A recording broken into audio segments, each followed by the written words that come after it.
தொடர்ச்சி பதிவு 4 சுத்த சன்மார்க்கத்தில் முயற்சி. சுவாமி சரவணானந்தா அவர்கள். உலகத்தில் நம்மை சுற்றியுள்ள மனிதர்கள் பலரும் பல்வேறு அவஸ்தைகளில் சிக்கி தவிக்கின்றனர். அவர்களின் உள்ளே அவர்களே அறிய முடியாமல் உள்ளே உறைபவர் அருட்பெருஞ்சோதி ஆண்டவர். ஆதலால் அங்கு நம்மாலான உதவிகளை மற்றவர்களுக்கு செய்து வரல் வேண்டும்.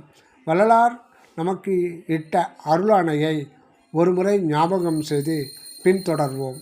அதாவது, மனதை எப்போதும் சிற்றபையின் கண்ணே செலுத்த வேண்டும் என்பதுதான் முக்கியமான கரண ஒழுக்கமாகும். குறிப்பு: தயாநிதி சுவாமி சரவணானந்தா அவர்கள் அருளியது.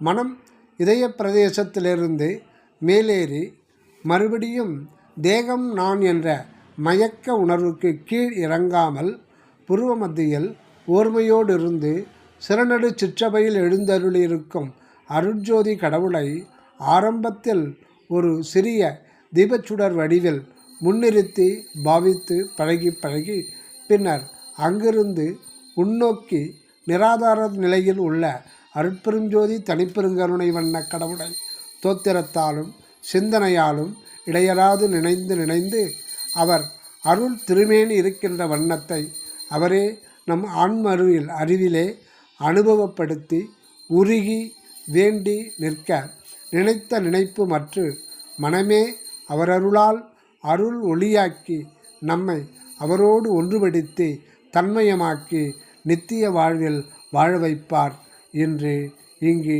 எங்கெங்கும் என்று உபதேசிப்பது நம் தயாநிதி சுவாமி சரவணானந்தா அவர்கள். நன்றி சுவாமி சரவணானந்தா அவர்களுக்கு.